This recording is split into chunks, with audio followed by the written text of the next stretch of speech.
Hello friends, welcome to Monor classes. दोस्तों, हम लोग सेशन के अंतर्गत पढ़ रहे हैं एसएससी जीडी के प्रमुख रीजनिंग के जो भी जीडी के पैटर्न पर आधारित प्रश्न हैं उसी को क्वेश्चन को लिए हैं ताकि आपके एग्जाम के लिए काफ़ी हेल्पफुल हो। तो दोस्तों, हम लोग देर न करते हुए हम लोग आज का ये प्रमुख सेशन स्टार्ट करते हैं। दोस्तों, वीडियो स्टार्ट करें उससे पहले एक आपसे छोटी सी रिक्वेस्ट है, यदि आप नए हैं तो हमारे चैनल को सब्सक्राइब करें और बेल आइकन को प्रेस कर लें। तो आइए दोस्तों, हम लेते हैं पहला प्रश्न। देखिए, पहला प्रश्न इस प्रकार से है, दिए गए संयोजन का सही दर्पण प्रतिबिंब अर्थात मिरर इमेज आपको बताना है, इनमें से क्या होगा। दोस्तों, ये देखिए, अगर आपके सामने इस प्रकार से मिरर इमेज रख दिया जाए, इसका फिगर कैसा बनेगा। इसका जो एफ है, एफ का जस्ट ये पोजीशन उल्टा हो जाएगा और 7 का पोजीशन इस प्रकार से होगा कुछ, और एस का पोजीशन कुछ ऐसा होगा। 8 का कोई पोजीशन चेंज नहीं होगा और 9 का पोजीशन भले इस प्रकार से होगा। आप देख लीजिए इस प्रकार से किस में दिख रहा है, आप कहीं ना कहीं ऑप्शन में बी में दिख रहे हैं, तो आपका ऑप्शन में बी राइट होगा। इसके बाद अगला प्रश्न लेते हैं। अगला प्रश्न बोला है कि विकल्प आकृतियों में से कौन सी आकृति प्रश्न आकृति से सबसे अधिक मिलती जुलती है। अर्थात ये जो प्रश्न आकृति है ना, इससे मिलती जुलती इनमें से कौन सी आकृति है।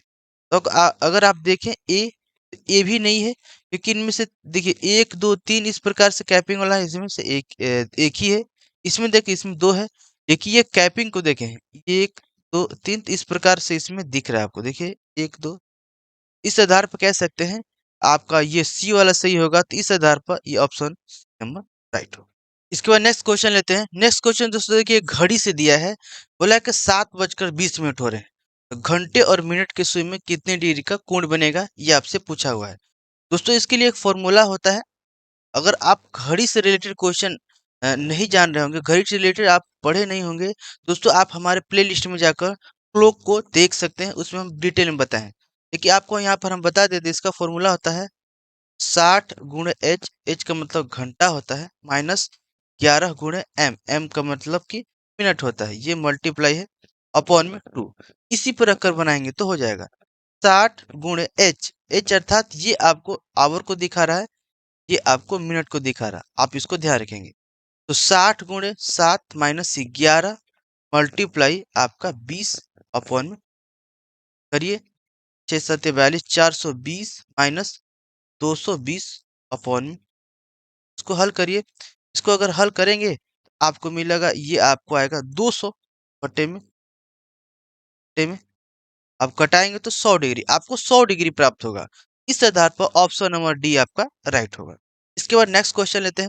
नेक्स्ट क्वेश्चन बोला है कि पूरे कोटि को पूरा कौन करता है। जो कोटि दिया है आपको एक सीक्वेंस में सजाया गया है, इसको पूरा कौन कर रहा है। देखिए बी है, बी का क्रमांक क्या हो सकता है, 2, 2 का अगर क्यू कर दें तो 8 होगा ना। उसी प्रकार से सी है, सी का क्रमांक 3 होता है, और इसका क्यू करेंगे तो हमको 27 प्राप्त होगा। इस आधार पर देखा जाए तो ऑप्शन नंबर ए राइट होगा। इसके बाद नेक्स्ट क्वेश्चन लेते हैं। अ, अगला क्वेश्चन है कि एक सप्ताह में एक घड़ी की दोनों सुइयां एक दूसरे के साथ कितनी बार समकोण बनाती है। दोस्तों देखिए, एक सप्ताह में पूछ दिया है, तो इसके लिए पहले आपको एक दिन में निकालना पड़ेगा, अर्थात 24 घंटे में। तो आपको पता होगा कि 24 घंटे में कि जो घड़ी की दोनों सुइयां हैं, घंटा और मिनट की सुई, 44 बार समकोण बनाती हैं, आप ध्यान रखेंगे। इसी प्रकार से 7 दिन में कितना बार बनाएंगी, तो आप सिंपल करिएगा 44 गुणा 7 और गुणा करेंगे तो आपको आएगा 308, अर्थात 308 बार एक सप्ताह में ये समकोण बनाएंगे। इस प्रकार से आपका ऑप्शन नंबर राइट होगा। दोस्तों, ये सारे क्वेश्चन हम उसी बेस पर आपको बता रहे हैं जो एसएससी जीडी का जो पिछले बार पेपर हुआ है, सेम इसी प्रकार के क्वेश्चन आए हैं। तो आप बिल्कुल इत्मीनान से पूरे वीडियो को देखिए, स्किप ना करिए, आपके लिए बहुत ही हेल्पफुल होने वाला है। तो दोस्तों, आइए हम अगला छठवां प्रश्न लेते हैं। छठवां प्रश्न बोला है कि निम्नलिखित शब्दों को एक सार्थक अनुक्रम में सजाना है, अर्थात एक सही सार्थक क्रम में सजाना है। तो इस आधार पर देखा जाए तो आपके सामने आपको 5 ऑप्शन दिए हैं: चयन, अभ्यास, ऑडिएशन, मंच प्रदर्शन, पूर्वाभ्यास। देखिए ये एक तरह से जो भी इसमें शब्द दिए गए हैं एक दूसरे से रिलेट कर रहे हैं, और एक दूसरे के बाद होंगे, तभी एक नया सार्थक अनुक्रम बनेगा। चलिए हम लोग देखते हैं। अगर मान लीजिए कि ये बात पूरे हो रही है, इसके लिए हम एक छोटा-सा मायने अपनी कहानी बनाते हैं। यह बात हो रही है, किसी ऑडियंस की हो रही है, अर्थात किसी जगह चुनाव हो रहा है, उसके लिए आपको क्या-क्या प्रक्रियाएँ हो सकती हैं। देखिए, इसके लिए होगा क्या, आपको सर्वप्रथम कहीं भी चुनाव हो रहा है तो उसके लिए ऑडियंस देना पड़ेगा, ठीक ना? ऑडिशन। ऑडिशन देना पड़ेगा जिसको ट्रायल बोलते हैं। ऑडिशन के बाद आपका फिर सिलेक्शन हो जाएगा, ठीक? ऑडिशन देंगे, इसके बाद आपका फिर सिलेक्शन होगा। सिलेक्शन होने के बाद आपको जो चीज़ के लिए किया गया है सिलेक्शन, आपको उसके लिए अभ्यास कराया जाएगा। अर्थात ऑप्शन में बी होगा। अभ्यास के बाद आपको फिर से पूर्वाभ्यास, है ना? अर्थात ई होगा और लास्ट में आपको फिर कहाँ लाया जाएगा? आपको रंगमंच पर प्रदर्शित किया जाएगा। ये सारे सीक्वेंस आपको बनेंगे, अर्थात CABED, अर्थात ऑप्शन नंबर बी आपका राइट होगा। इसके बाद नेक्स्ट प्रश्न लेते हैं। नेक्स्ट है, बोला है कि एक्स, वाई, जेड, यू और वी 5 मित्र हैं जिनकी लंबाई के आधार पर तुलना की गई है। कोई भी 2 मित्रों की लंबाई समान नहीं है। यू वाई से छोटा है लेकिन एक्स से लंबा है, जेड से लंबा है, एक्स वी से लंबा है। तीसरा सबसे लंबा कौन होगा? देखिए दोस्तों, इसमें घुमाया हुआ है। तीसरा सबसे लंबा पूछा है, नहीं कि सबसे छोटा सबसे बड़ा पूछा है। तो आप इसको थोड़ा ध्यान से बनाएंगे। चलिए हम लोग बनाने का प्रयास करते हैं। देखिए, ये दो 5 मित्र दिए हैं, उनकी लंबाइयों का आधार पर सजाया हुआ है। तो चलिए, इसमें बोला कि कोई भी 2 मित्र समान लंबाई के नहीं है। बोला है कोई भी 2 मित्र एक समान लंबाई के नहीं है, अर्थात सभी अलग-अलग लंबाई के। पहला दिया है यू वाई से छोटा है। यहाँ पे देख लीजिए, यू जो है इससे छोटा है वाई से, अर्थात वाई आपका बड़ा है ना, आपका वाई बड़ा है यू से। लेकिन एक्स से छोटा है कौन? यही पर ध्यान देना है। यू वाई से छोटा है लेकिन ये एक्स से बड़ा है, अर्थात ये जो है किससे बड़ा है? ये एक्स से बड़ा है। आप इतना ध्यान रखेंगे। जेड सबसे लंबा है, अर्थात इसमें जो जेड है सबसे लंबा है। चलिए अभी इसको साइड में रख देते हैं। सबसे लंबा कौन है? जेड है, आपको इतना पता है। फिर बोला है कि एक्स वी से लंबा है। एक्स जो है ना वी से लंबा है, अर्थात एक्स जो लंबा हो रहा है वी से, सबसे लंबा तो सबसे लंबा ये फिर जेड यहाँ आ गया। हम देख रहे हैं पांचों को हम सजा दिए। बोला तीसरा सबसे लंबा कौन हो रहा है? तीसरा दोस्तों सबसे लंबा यू। इस आधार पर आपका ऑप्शन नंबर बी राइट होगा। बिल्कुल आसान है, आप बना सकते हैं। इसके बाद अगला प्रश्न लेते हैं। अगला प्रश्न बोला है, अनीता बिंदु ए से 100 मीटर चलती है और दाएं मुड़कर 45 मीटर चलती है। फिर वह दाएं की ओर मुड़ती है और 100 मीटर चलकर बी बिंदु पर पहुंच जाती है। बिंदु ए और बी के बीच की दूरी को बताना है। बिल्कुल सिंपल है, चाहे जैसे क्वेश्चन कहता है उसी प्रकार से हम लोग करते हैं। बिंदु ए, मान लीजिए ये पॉइंट आपका है, बिंदु ए। बिंदु ए से 100 मीटर चलती है, ठीक ना? और दाएं मुड़ती है। चलिए मान लीजिए हम लोग इधर सीधा हम लोग चलते हैं 100 मीटर, ठीक? 100 मीटर चले, इसके बाद हम यहाँ से दाएं मुड़े। दाएं चलेंगे इधर होगा और बाएं चलेंगे तो इधर होगा। दाएं चले और 45 चले, यहाँ चले हम लोग कितना? 45 मीटर। इसके बाद फिर वह दाएं मुड़ते, फिर दाएं आएंगे तो फिर नीचे आएंगे, नीचे आएंगे तो फिर बोला 100, अर्थात इतनी दूरी फिर हमको चलना है। 100 चले, बी बिंदु तक पहुंच गई। बी बिंदु तक पहुंची तो बोला कि ए और बी के बीच की दूरी कितना हो? दोस्तों जितना ऊपर होगा उतना ही नीचे होगा, अर्थात ये आपका 45 मीटर होगा। आप इस आधार पर ऑप्शन नंबर बी आपका राइट होगा, 45 मीटर। इसके बाद नेक्स्ट क्वेश्चन लेते हैं। दोस्तों बोला कि निम्नलिखित अनुक्रम में कितने सात हैं जिनके तुरंत बाद 9 है और जिनके तुरंत पहले 5 नहीं है। कंडीशन ध्यान देना है कि अनुक्रम में बोला कितने सात हैं जिनकी तुरंत बाद 9 है लेकिन उससे पहले 5 नहीं होना चाहिए।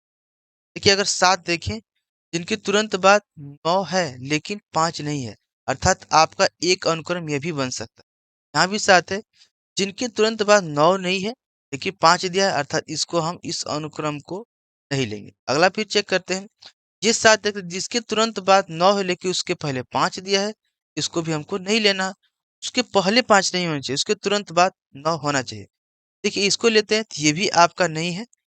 इस वाले को लेते हैं, देखिए इसके तुरंत बाद 9 है, इसके तुरंत पहले 5 नहीं है, इस आधार पे इसको भी हम ले सकते हैं। 2 का सीक्वेंस बना। इसके बाद ये भी देखते हैं, अगर इसको सीक्वेंस बनाएंगे, इसके तुरंत बाद 9 है लेकिन उसके पहले 5 है, इस आधार पर ये भी नहीं होगा। कह सकते हैं इसका केवल 2 ही अनुक्रम ऐसे बनेंगे। इस आधार पर आपका ऑप्शन नंबर सी राइट होगा। इसका नेक्स्ट क्वेश्चन 10वां प्रश्न लेते हैं। ये अंग्रेजी वर्णमाला से रिलेटेड प्रश्न है।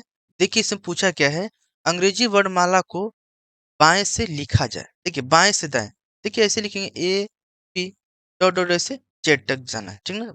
लिखा जाए तो बाएं से ब्राह्मी और दाएं से पांचवें अक्षर कौन सा होगा। देखिए बोला है लेफ्ट से, लेफ्ट से क्या है, लेफ्ट से आपका ब्राह्मा, फिर बोला दाएं की ओर पांचवा, अर्थात राइट से फिर क्या है पांचवा, अर्थात 12वें अक्षर के पांचवें ओर कौन सा अक्षर होगा। दोस्तों हम अल्फाबेट में आपको पढ़ाए हैं। अगर आप इससे रिलेटेड ज़्यादा डीपली पढ़ना चाहते हो तो आप जाकर प्ले लिस्ट में हमारे अल्फाबेट को देख सकते हैं। उसे बहुत ही अच्छे प्रकार से पढ़ाया गया है। दोस्तों बताया था उसमें कि लेफ्ट और राइट दोनों जब पोजीशन जब अलग अलग हो, उस कंडीशन में हम दोनों को जोड़ देते हैं और 17। और पढ़ेंगे कहाँ से, तो लेफ्ट साइड से पढ़ेंगे, अर्थात सीधा हम इधर से ही पढ़ेंगे। अगर दोस्तों हम शुरुआत से ABCD पढ़ते जाएं, 17वां कौन सा आएगा, 17वां पर आपका क्यू आएगा। इस आधार पर आपका ऑप्शन नंबर बी राइट होगा। इसके बाद नेक्स्ट क्वेश्चन लेते हैं दोस्तों। दोस्तों देखिए ये कथन और अवधारणा का प्रश्न है।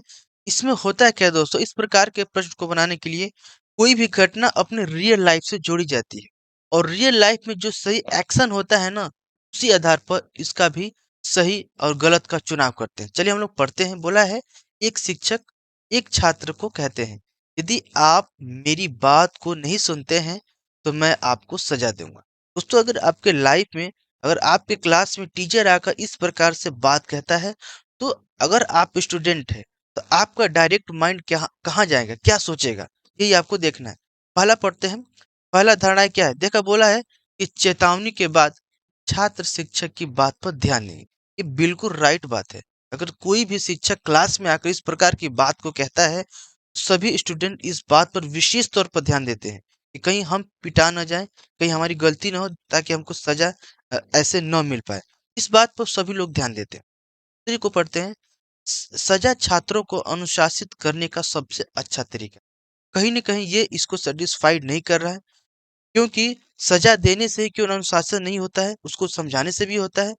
तो कह सकते हैं कि वो पहला आपका धारणा सही है। इस आधार पर हम कहेंगे केवल धारणा एक अंतर्निहित है। इस आधार पर ऑप्शन नंबर बी आपका राइट होगा। इसके बाद अगला प्रश्न लेते हैं।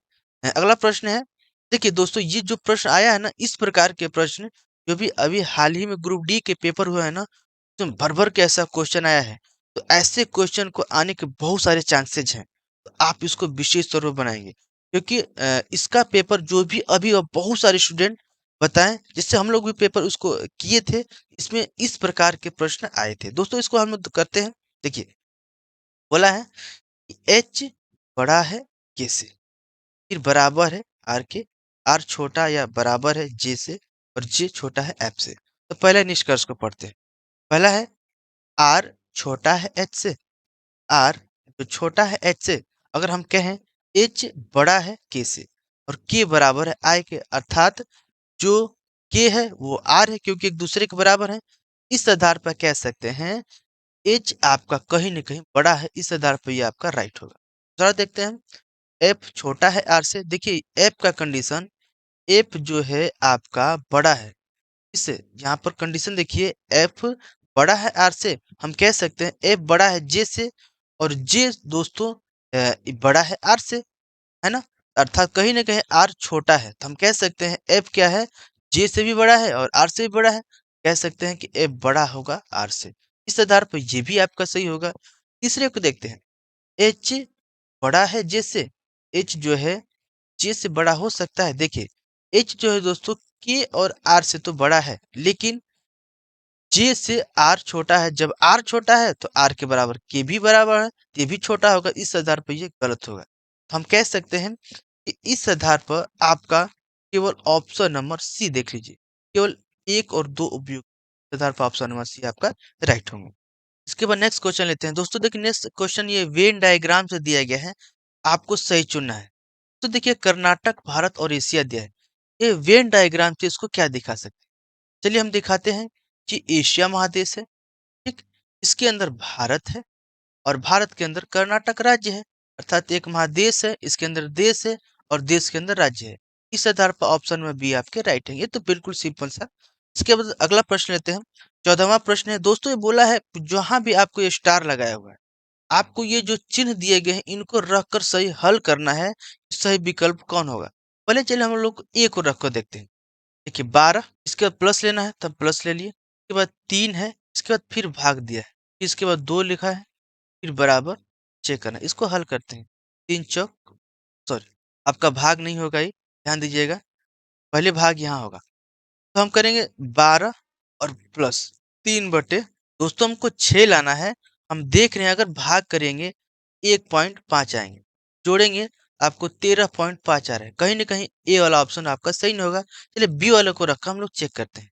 बी वाले को रखते हैं, बी वाला हम देखिए क्या बोला है 12, ठीक, फिर भाग करना है, फिर आपको प्लस का चिन्ह लगाइए, 2 बराबर 6, करिए 3 चौक 12, 4 और 2 जोड़ेंगे तो 6 होगा। क्या होगा? 4 और 2 जोड़िएगा 6 होगा। 6 के बराबर आ रहा है। इस आधार पर कह सकते हैं ऑप्शन नंबर बी आपका राइट होगा। इसके बाद अगला और अंतिम प्रश्न लेते हैं। दोस्तों ये कथन और निष्कर्ष का क्वेश्चन है, बहुत ही प्यारा क्वेश्चन है। चलिए हम लोग इसको करते हैं। बोला कि सभी चित्र सुंदर हैं। चलिए हम लोग इसको बनाते हैं फिगर से। बोला कि सभी चित्र, मान लीजिए कि ये जो चित्र का है सभी चित्र आपको क्या है? सुंदर है। इसके अंदर सुंदर आएगा है ना? सभी चित्र आपके सुंदर है। हो गया। फिर बोला है कि सभी सुंदर शानदार हैं। सभी ये सुंदर है ना, ये आपके शानदार हैं। अर्थात जो सुंदर शानदार के अंदर आएगा, आप इसको ध्यान रखेंगे। चलिए हम लोग इसको हल करते हैं। बोला सभी चित्र शानदार हैं, सभी चित्र हैं शानदार हैं, ये कहीं न कहीं आपका गलत है। सभी चित्र शानदार नहीं हो सकते हैं, कुछ चित्र शानदार हो सकते हैं क्योंकि शानदार के अंदर चित्र नहीं है, चित्र के अंदर शानदार है, तो इस आधार पर हम कहेंगे कि ये आपका गलत। दूसरा, कुछ शानदार सुंदर हैं, बोला है कुछ शानदार सुंदर, हाँ, ये कह सकते हैं, कुछ शानदार सुंदर हो सकते हैं। इस आधार पर अगर देखा जाए तो कहेंगे केवल 2 निष्कर्ष सही है, तो इस आधार पर कहेंगे केवल 2 निष्कर्ष अनुसरण करता है। तो दोस्तों हम आशा करेंगे कि आज की वीडियो में जो भी हम क्वेश्चन लिए हैं, आपको बताने का प्रयास किए हैं, आपको अच्छे प्रकार से समझ में आए होंगे। दोस्तों आप इसी प्रकार से हमारे वीडियो में बने रहिए और हमारा हौसला बढ़ाने के लिए आप हमारे वीडियो को लाइक करिए तथा अपने दोस्तों में भी शेयर करिए ताकि उनको भी इस प्रकार के फायदे मिल सके। दोस्तों चलिए हम लोग मिलते हैं नेक्स्ट वीडियो में, तब तक के लिए जय हिंद।